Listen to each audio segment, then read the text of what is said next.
저희가 지난 주일에 살펴본 것처럼 이스라엘 백성들이 그 난공불락의 거대한 성입니다. 그 어마어마한 가나안 그 여리고 성을 무너뜨리고는 그만 그 마음의 교만이 찾아와서 이제 그 다음에 치르고 있는 아이성 전투는 굉장히 방심하고 또 가볍게 여겼습니다. 아니, 저 큰 여리고도 우리가 무너뜨렸는데 뭐 이 조그만한 이 아이성쯤이야. 그래서 이제 그 방심한 게 결과적으로는 그 아이성 전투에서 패배의 쓰라림을 맛보게 만들었고, 그래서 이제 이건 뭐 반드시 우린 이긴다 이렇게 생각했던 전투다 보니까 이제 그 전투에서 패하고 백성들이 얼마나 마음의 충격이 컸던지 마음이 녹아 물같이 되었더라. 그 마음의 괴로움과 고통과 또 슬픔 이런 걸 이제 이렇게 표현을 한 것 같습니다. 우리도 사실 이 땅을 살아가다가 보면은 전혀 예상하지 않았던 뭐 이런 것쯤이야 생각했던 그런 상황 속에서도 이제 생각지도 못한 패배가 찾아오고, 그러면 이제 마음이 녹아서 물같이 되는 그런 어려운 일을 겪게 되는데, 어떻게 하면은 우리가 이것을 이제 피할 수 있을 것인가, 이제 이런 내용들을 우리가 살펴보기 위해서 이 패배 원인을 잘 분석하고 찾아내야 된다.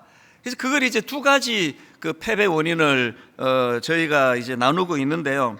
지난주에 한 가지, 그리고 이제 오늘 한 가지, 그렇게 이제 살펴보려고 하는데, 지난주 말씀 기억하시리라 생각됩니다. 그 아이성 패배의 첫 번째 원인이 뭐냐? 그 교만 때문이었다. 이 교만으로 인한 방심, 이 교만으로 인한 방심이 아이성 전투의 패배 원인이 되었다.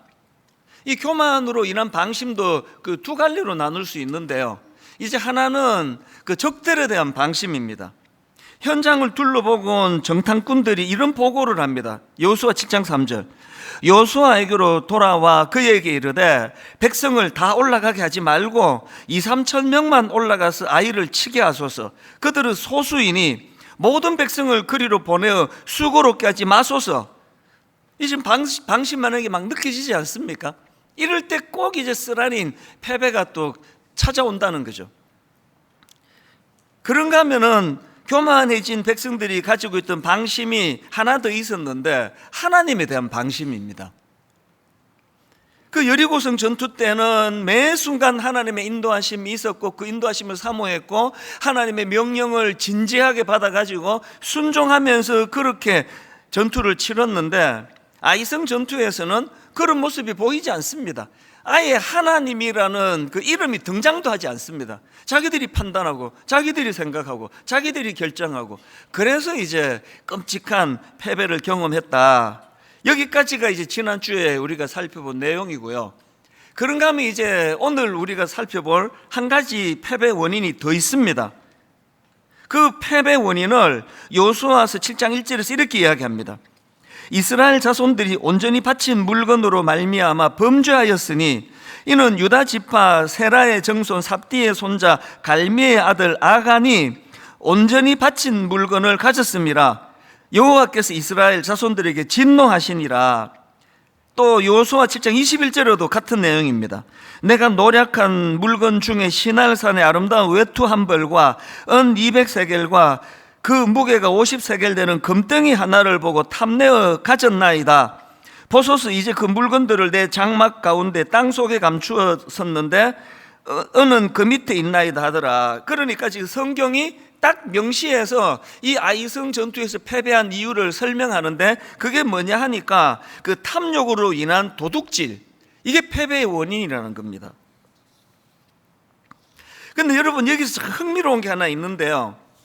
자세히 내용을 보면은 탐욕으로 물건을 훔친 사람은 아간이라는 그 한 사람이에요. 그런데 이상하게도 성경은 복수형을 씁니다. 자, 7장 1절을 다시 한번 보십시오. 이스라엘 자손들이, 복수형을 쓰고 있지 않습니까? 이스라엘 자손들이 온전히 바친 물건으로 말미암아 범죄하였으니. 아니, 범죄는 아간 한 사람이 저질렀는데 왜 이스라엘 자손들이 범죄했다고 왜 이렇게 기록을 합니까? 이 부분에 대한 여러 해석들이 있는데요. 제가 그냥 상식적인 선에서 생각을 해보면은 이제 이 세상은요, 그 실정법을 어겨야, 그래서 실제적으로 도둑질을 해야 이제 정죄를 당하고 또 감옥도 가고 그럽니다. 그러나 예수님의 시각은, 성경의 시각은 어떻습니까?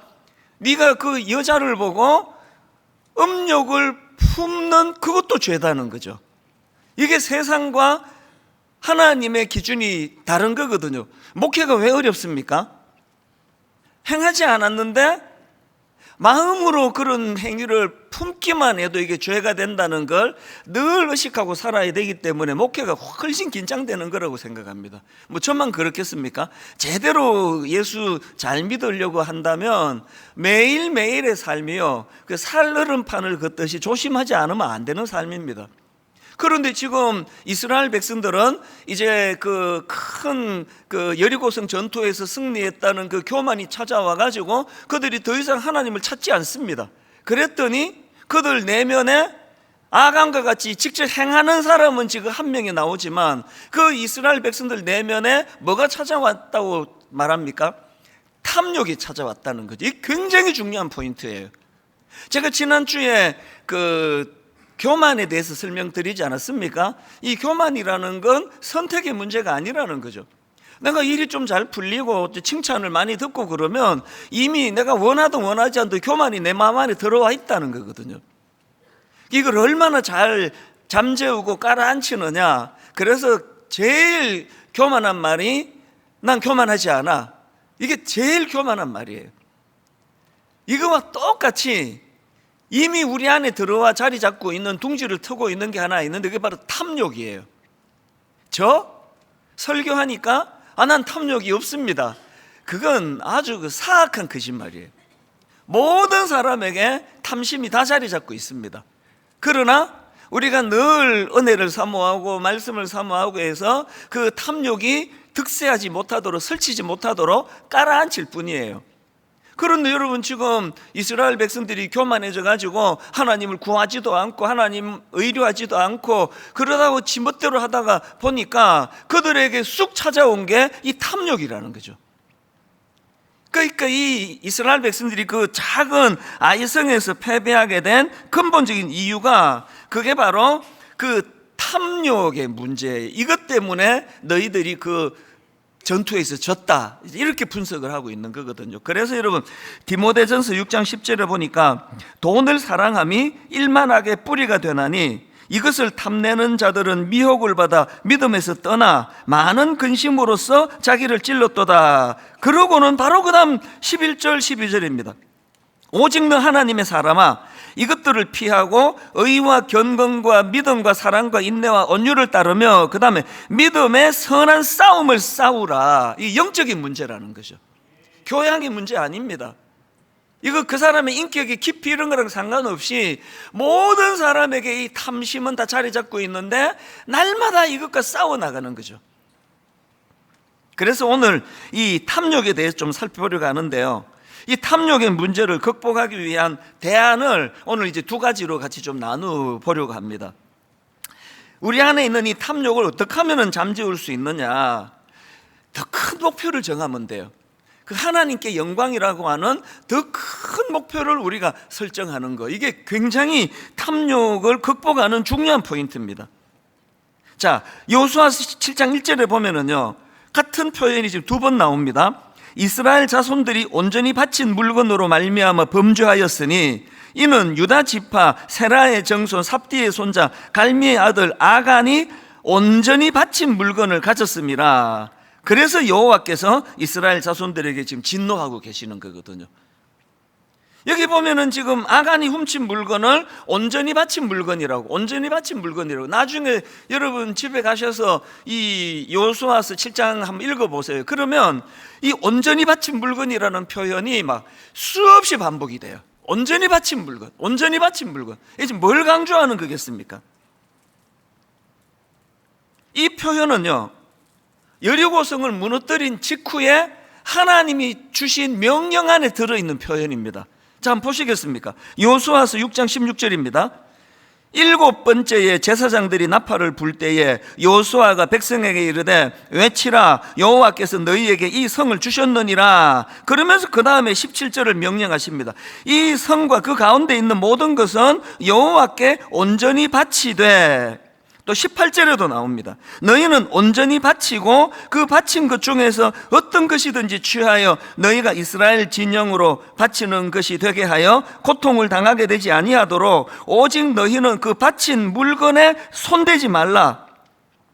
여기 나오는 바친 물건, 이게 히브리어로 헤렘이라는 단어인데요, 이게 멸절하다, 또 온전히 바치다, 이런 뜻을 가지고 있는데, 오늘 본문에서는 이 하나님께 온전히 바쳐진 것, 이렇게 지금 번역하는 것을 볼 수가 있습니다.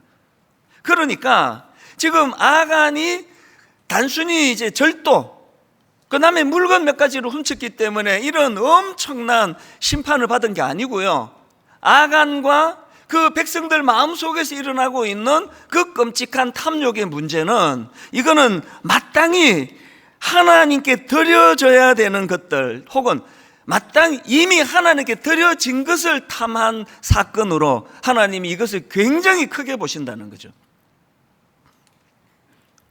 여러분, 하나님이 취하셔야 될 하나님의 영광을 가로채는 행위가 얼마나 이게 무서운 일이라는 거. 그래서 제가 그 교만해지지 않으려고 막 정말 몸부림을 많이 친다고 그랬잖아요. 막 길 가면서 막 저를 꾸짖기도 하고, 이게 뭐 다른 건 좀 약점이 좀 있어도요, 그거 뭐 천천히 고쳐 나가면 되는데, 우리 안에 이 교만이라는 놈이 들어오면은 이게 진짜 우리를 망하게 해요. 왜 그러냐 하니까, 근본적으로 이 교만이 갖고 있는 속성은 자꾸 하나님 자리를 넘보는 속성이 있기 때문이에요. 아담과 하와가 선악과를 따먹을 때 왜 이게 엄청난 범죄가 되느냐고요. 왜 그랬습니까? 사단이 유혹할 때 네가 이거 따먹으면 네 눈이 밝아져 하나님처럼 될 것이다. 이게 마땅히 있어야 될 자기 자리를 떠나서 자기 자리를 이탈해서 하나님 자리를 넘보는 행위, 이게 선악과를 건든 행위라고 한다면 탐심도 마찬가지예요. 오늘 아간이 행한 탐심은 단순히 절도죄 이 정도가 아니라 이미 하나님께 바쳐진, 온전히 하나님께 바쳐진, 또 하나님께 드려진 것을 탐하고 그것을 가로챈 행위라는 거죠. 이런 점에서 여러분, 그 사도 바울의 삶을 보면은 정말 그분의 삶은 바로 이 하나님께 영광이라고 하는 큰 목표와 그림을 그리면서 살았던 분이라는 우리가 알 수 있습니다. 갈라디아 2장 20절이요. 내가 그리스도와 함께 십자가에 못 박혔나니 그런즉 이제는 내가 사는 것이 아니요 오직 내 안에 그리스도께서 사시는 것이라. 이제 내가 육체 가운데 사는 것은 나를 사랑하사 나를 위하여 자기를 버리신 하나님의 아들을 믿는 믿음 안에서 사는 것이라. 이런 삶의 중심을 갖고 살아가는 이 사도 바울 같은 분에게 사단이 무슨 수로 탐욕을 거기다 집어넣겠냐고요. 그리고 우리가 잘 아는 고린도전서 15장 31절, 형제들아 내가 그리스도 예수 우리 주 안에서 가진 바 너희에 대한 나의 자랑을 두고 단언하노니 나는 날마다 죽노라. 이렇게 하나님의 영광을 위하여 끊임없이 자기를 부인하고 살아가는 이런 사도 바울 같은 사람에게 뭘로 탐심이라는 걸 가지고 공격하겠냐고요. 그런데 중요한 건요, 여러분 지금 이런 사도 바울과 같은 삶을 산 사람하고요, 그리고 오늘 이 시대 온 주변에 지금 우리 현대인들을 딱 한마디로 표현하는 게 있다면 오늘 우리 현대인들은 극단적인 자기중심성 아닙니까? 온 우주가 자기를 중심으로 돌아가는 거로 생각하고 있는 이 극단적인 자기중심성. 근데 이거 어떻게 된 일입니까? 그렇게 자기를 위하고 극단적으로 자기를 위하고 초등학교 그 저학년 아이 학교 보내놓고도 다 그렇다고는 생각 안 하지만 얼마나 그 학교 선생님들을 끊임없이 문자 보내고 괴롭히고 우리한테 신경 안 써주느냐고 그러고 하는 이 모든 것들이 지금 예전에 없던 현상이에요. 이게 극단적인 자기중심. 그래서 더 행복해지고 있습니까?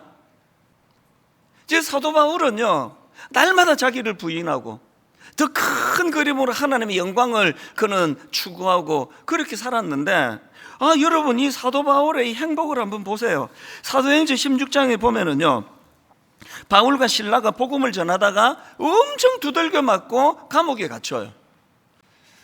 우리 같아서는 그냥 막 감옥에서 막 마음에 여러 가지 상함과 쓴뿌리가 있을 것 같은데요, 그 바울과 실라가 감옥에서 무슨 행동을 했는가 보십시오. 사도행전 16장 23절부터 보세요.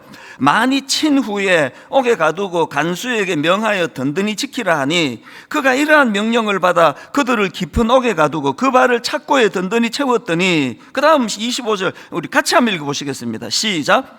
한밤중에 바울과 실라가 기도하고 하나님을 찬송하며 죄수들이 듣더라. 그날 밤에 무슨 일이 일어났는지 여러분 아시죠? 사도행전 16장 33절에 보니까 그날 밤 그 시각에 간수가 그들을 데려다가 그 맞은 자리를 씻어주고, 그 다음 보세요. 자기와 그 온 가족이 다 세례를 받은 후 예수를 믿게 됐습니다. 이 과정에서 나온 굉장히 유명한 말씀 한 구절이 여기에 있거든요. 바로 그 앞에 31절입니다. 이르되 주 예수를 믿어라. 그리하면 너와 너의 집이 구원을 받으리라. 이제 새생명 축제가 지금 이제 2주 뒤에 있는데요, 여러분 가족들을 구원하고 싶으세요?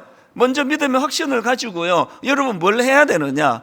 진짜 하나님의 영광을 위해 사는 사람이 얼마나 행복하다는 걸 보여주셔야 돼요. 사도 바울처럼. 그 간수가 왜 믿었냐고요? 옥문이 열리는 기적도 봤지만, 아니 저 사람들 어떻게 저 상황에서 찬송이 나오지? 저게 뭐야? 이게 어떻게 가능하다고요? 제가 한 번씩 소개해드리는 웨스트민스터 소요리 문답의 첫 번째 질문 기억하실 겁니다. 아마 첫 질문이 이거 아닙니까? 인간의 첫째 목적은 무엇입니까? 이런 질문을 던져놓고 바로 답을 그 밑에다가 달아놨는데 이렇습니다. 인간의 첫째 목적은 하나님을 영화롭게 하고 그를 영원토록 즐거워하는 것입니다. 제가 이번에 세상 깨달은 게 이거예요. 전에는 무게가 앞에 있었습니다. 인간의 첫째 목적은 하나님을 영화롭게 하는 겁니다. 중고등학교 때부터 선생님들이 그래가지고 예수 믿는 게 힘들었어요. 맨날 하나님의 영광을 위해서 살아라고 그래가지고 예수 믿는 게 엄청 피곤한 줄 알았는데, 제가 이제야 이 나이에 제가 좀 은혜를 깨달아가요. 이게 여러분 잘 들어보세요. 여러분들이요, 나 하나님의 영광을 위해 살아갑니다만 있으면 온전한 이루어짐이 없는 거예요. 어디까지 가야 됩니까? 저 답을 다시 한번 보세요. 인간의 첫째 목적이 뭐라고요? 하나님을 영화롭게 하는 것은 기본이고요, 그렇게 하나님을 영화롭게 하는 자들이 영원토록 하나님을 즐거워하는 거예요. 바울이 감옥에 들어가는 것까지가 사명이 아니고요, 그 감옥에서 죄수들과 간수들을 감동을 시키는 거죠. 뭘로? 그것이 기뻐해버리니까, 찬양을 해버리니까. 우리가요, 하나님의 영광이라고 하는 큰 목표를 위해서 살아가는 이건 기본이고 이것도 중요하지만, 그것이 기쁨이라는 걸 보여줘야 되는 거예요.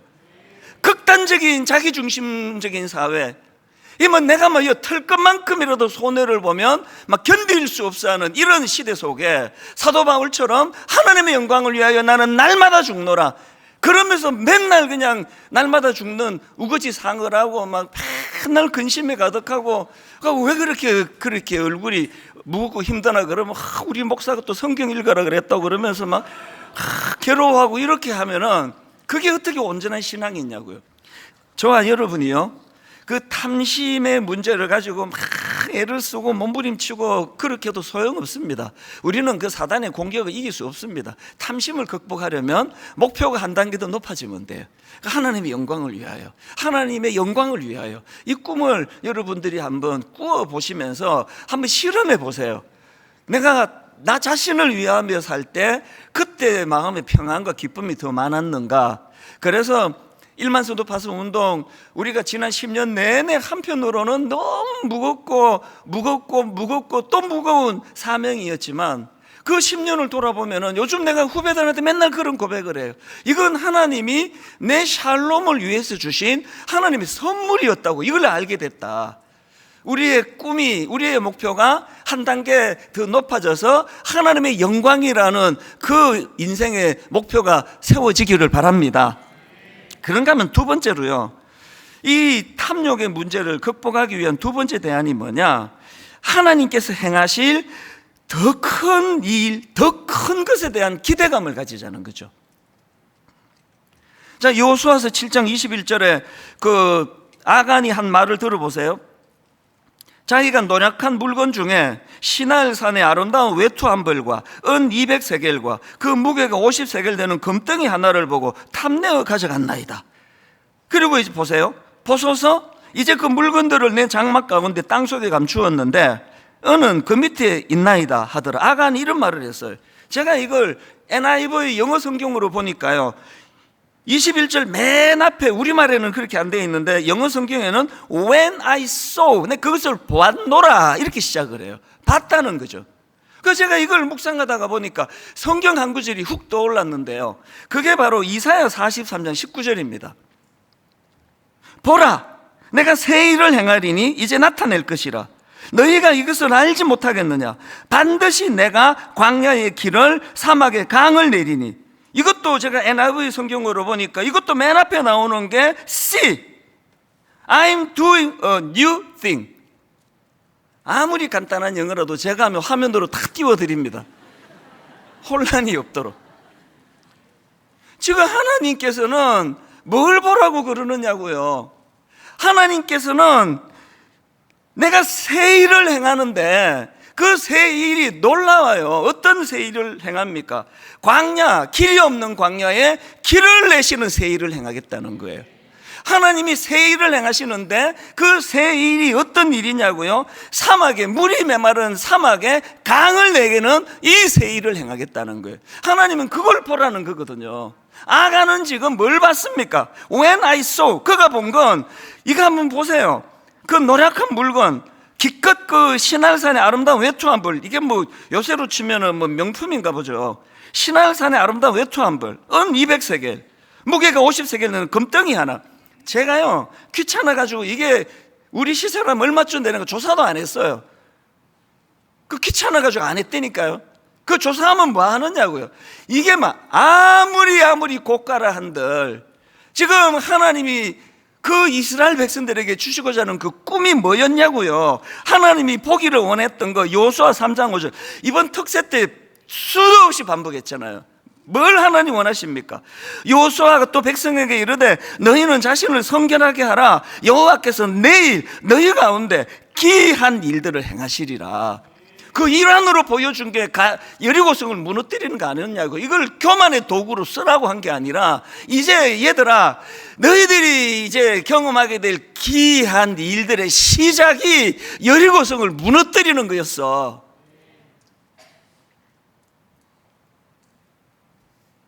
아간이 그 놀라운 하나님의 기이한 일들 앞에 뭘 봤다고요? 외투 한 벌, 뭐 은 조금, 뭐 금 조금. 여러분이 시선이 지금 어디에 있고, 여러분이 그 몰입이 중요하다 그러는데 여러분 뭐에 그렇게 몰입하고 계세요? 여러분 뭐에 그렇게 목마르세요? 막 집 한 채 장만하는 거 막 모든 걸 거기다 투입하고 다 해가지고 한 40년 전에 아파트 하나 샀어요. 여러분 그 한 40년 지난 지금도 들어가면서 눈물이 나고 내가 어떻게 이런 집을 정말 얻게 됐지 그러고 자다가도 막 눈물이 나고 그러시나요? 우리가 목마름이라는 게 다 이런 거예요. 우리가요 하나님 앞에서, 그래서 그 골로새서 3장 2절에 보면은 위의 것을 생각하고 땅의 것을 생각하지 마라. 그리고 우리가 왜 탐심에 쩌느냐 하면은요, 참 눈에 보이는 그 육신의 정욕, 육신이 성경을 안 읽어가지고 제대로 묘사를 못하겠는데 안목의 정욕이 먼저인가요? 육신의 정욕이 먼저네요. 뭐 여러분도 안 읽고 하니까 뭐 아무도 모르는 거지. 육신의 정욕과 안목의 정욕과 이생의 자랑, 이 순서예요. 여기에 푹 빠져가지고 안 들리는 거죠. 하나님 음성이 들릴 수가 있느냐고요. 그래서 여러분 우리의 그 목표를 하나님께 영광이라는 큰 목표 아래 우리의 기대를 어디다 두느냐 하면 그분이 행하실 기이한 일에다가 우리의 꿈을 거기다가 맞추어 보는 거예요. 제가 특세 때 드렸던 말씀 기억하시죠?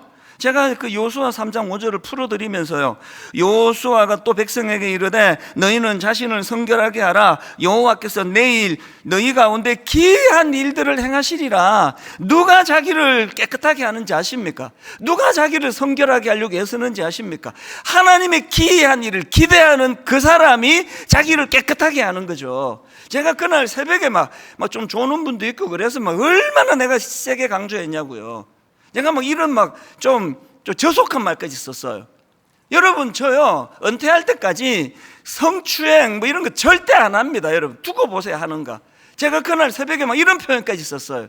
내가 돌았습니까? 내가 그런 짓 하게. 하나님이 이 촌놈을 가지고 얼마나 놀라운 일들을 이루어가고 계시고 지금까지 기이한 일들을 통해서 상상하기 어려운 하나님의 일들을 제게 주셨는데 제가 미쳤습니까? 내가 그따위 거에 내가 눈이 빠져가지고 내가 성추행이나 하게 해요. 공금? 손 안 돼요. 못되게 조직을, 구조를, 시스템을 다 바꿔놨습니다. 안 바꿔도 손 안 돼요. 내가 이거 지난주 내내 그 아간이 바라본 거, 그 외투한벌, 200세겔, 50세겔 된 금덩이 하나, 이거에 그냥 영혼을 팔아먹는 아간 같은 짓을 왜 하느냐고요. 조금만 참으면 하나님께서 우리를 착취하는 분이 아닌데, 조금만 참으면 하나님께서 기이한 일들을 그에게 베푸시고 모든 걸 다 누리라고 할 텐데 누가 거룩을 추구하느냐고요. 이 소망이 있는 사람이에요. 제가 여러분이 또 저 인간이 또 저렇게 교만해지면 안 되는데 이렇게 받지 마세요. 이게 교만의 문제가 아니고 기대감의 문제예요. 너무 가슴 벅찬 기이한 일들을 기대하는 거거든요. 결론을 이렇게 맺기를 원합니다. 요즘 자주 인용해 드리죠. 믿음의 주요 또 온전하게 하시는 이인 예수를 바라보자. 그는 그 앞에 있는 기쁨을 위하여 십자가를 참으사. 주님이 보여주시는 본이 이거예요. 큰 꿈을 갖고 계시고 그 꿈을 향하여 마태복음 4장에서 사단이 밀가부르듯 주님을 유혹하는 그런 상황에서도 요동하지 않으시는, 그리고는 뚜벅뚜벅 십자가를 향하여 가시는 주님의 본을 우리에게 보여주시기 때문에 우리가 여러분 하나님의 영광이라는 큰 목표를 가지고, 그리고 우리 삶 속에서 우리가 참 기이한 일을 행하실 하나님을 기대하면서 그렇게 가슴 벅찬, 그리고 거룩하고 성결된 삶을 추구하는 믿음의 성도님들 되시기 바랍니다.